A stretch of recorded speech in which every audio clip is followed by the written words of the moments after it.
একটা কথা আছে বাংলায়, সুসময়ে সবাই তো বন্ধু হতে চায়, অসময়ে সবাই খাড়া খাড়া বাঁশও দেয়।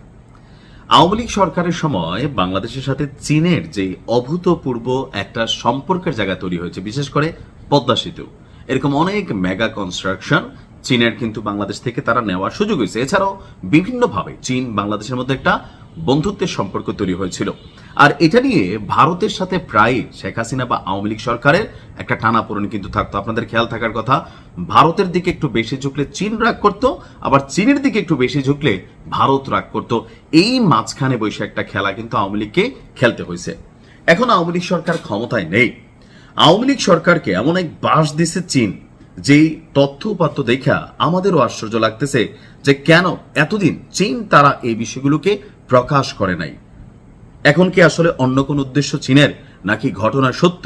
আসলে কি আওয়ামী লীগ এই ধরনের কর্মকাণ্ডগুলোকে প্রশ্রয় দিছে?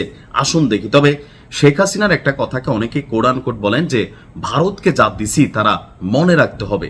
এখন আসলেই কিনা সবার অজান্তে আমাদের এই যে বঙ্গোপসাগর আছে, সেই বঙ্গোপসাগরের যেই পানি আছে, সেই পানির হাজার হাজার ফুট গভীরে এক অবিশ্বাস্য আন্তর্জাতিক ডাকাতি চলছে। এক ফোঁটা রক্তপাত না ঘটিয়ে আপনার সম্পূর্ণ নীরব উপায়ে বাংলাদেশের এই সমুদ্র সীমার তল থেকে পাচার হয়ে যাচ্ছে ট্রিলিয়ন ট্রিলিয়ন টাকার প্রাকৃতিক সম্পদ গ্যাস। আর এই বৈজ্ঞানিক চুরির গোপন নকশা এত বছর পর ফাঁস করছে আপনার চীন। তারা বলছে যে বিগত 17 বছর ধরে আওয়ামী লীগ সরকারের আমলে প্রকাশ্যে এবং গোপনে যে সম্পদ প্রতিবেশী ভারত নিজের ঘরের দিকে টেনে নিয়ে গেছে, আর এতে করে বাংলাদেশের যে গ্যাস চুরি হয়েছে সেই তথ্য সামনে আনছে বেইজিং। দেশের রাজনৈতিক প্রেক্ষাপটে বড় পরিবর্তনের মাধ্যমে ক্ষমতায় এসেছে এই মুহূর্তে বিএনপি।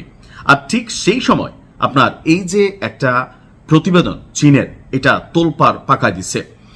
আপনার বলা হচ্ছে যে বিজ্ঞান এবং পদার্থবিদ্যায় তরল ও গ্যাসীয় পদার্থ সবসময় উচ্চ চাপ থেকে নিম্ন চাপের দিকে ধাবিত হয়। এই সূত্রকে কাজে লাগিয়ে ভারত ও বাংলাদেশের সীমানার কাছে বিশেষ কৌশল ব্যবহার করেছে। ভারত তার সীমানায় বিশেষ কৌশলে মাটি না করে সোজা স্ল্যান ড্রিলিং বা বাঁকা পদ্ধতিতে কোনাকুনিভাবে বাংলাদেশের গ্যাস আপনার কি বলা হয় যে পাইপে ঢুকিয়ে নিয়ে আপনার চলে যাচ্ছে।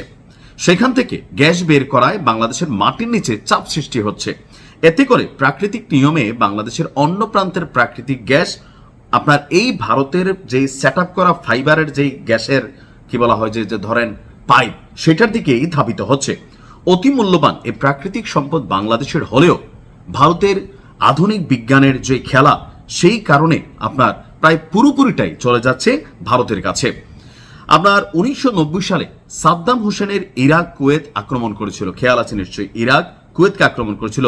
তার অন্যতম কারণ ছিল এই স্লাড রেলিং, অর্থাৎ ইরাক অভিযোগ করেছিল কুয়েত আন্তর্জাতিক সীমানা লঙ্ঘন করে মাটির নিচে দিয়ে এই বাঁকা পাইপ ঢুকিয়ে ইরাকের বিখ্যাত রুমায়না অয়েল ফিল্ড থেকে তারা তেল চুরি করছে। আর এই তেল চুরিকে কেন্দ্র করে পৃথিবী কাঁপানো যে ইরাক এবং কুয়েতের মধ্যে যুদ্ধ শুরু হয়েছিল, নিশ্চয়ই আপনাদের সকলের খেয়াল আছে। এখন এই যে অবস্থানটা, এটা নিয়ে আসলে করার কি আছে আমি জানি না যে চীনের এই মানে কি বলা হয় যে প্রতিবেদনটার মূল বক্তব্য কোনটা। তো এখন এই যে আপনার বেইজিং এর যেই রিপোর্ট, সেই রিপোর্টে এখন চীন কি চাচ্ছে যে এই গ্যাস উত্তোলনে বাংলাদেশের সাথে কোনো রকম ডিল করতে। বঙ্গোপসাগরকে ঘিরে বরাবরই পশ্চিমা, ভারত, চীন প্রত্যেকের কিন্তু আপনার নিজস্ব একটা চাহিদা আছে বা খেলা আছে। সেই খেলাটা আসলে কোন খেলা, বাংলাদেশের বিজ্ঞান প্রযুক্তি এত দূর পর্যন্ত গেছে কিনা যেটা আমরা বুঝতে পারবো। এখন আমরা জানি হচ্ছে, কিন্তু এটাকে কিভাবে থামাবো সেই প্রক্রিয়া কি আমাদের জানা আছে? বাংলাদেশে গবেষণা খাতে কোন রকম বিনিয়োগ নেই। আপনি দেখবেন যে এই লামসাম বিনিয়োগ, এগুলো দিয়া এখানে সায়েন্টিস্ট তৈরি হচ্ছে না। মেধাবী মানুষগুলোকে পৃথিবীর উন্নত দেশগুলো নিয়ে চলে যাচ্ছে, আর বাংলাদেশের এই ট্রিলিয়ন ট্রিলিয়ন সম্পদ চুরি হয়ে যাচ্ছে। ঠেকাবে কে? ভালো থাকুন, আসসালামু আলাইকুম।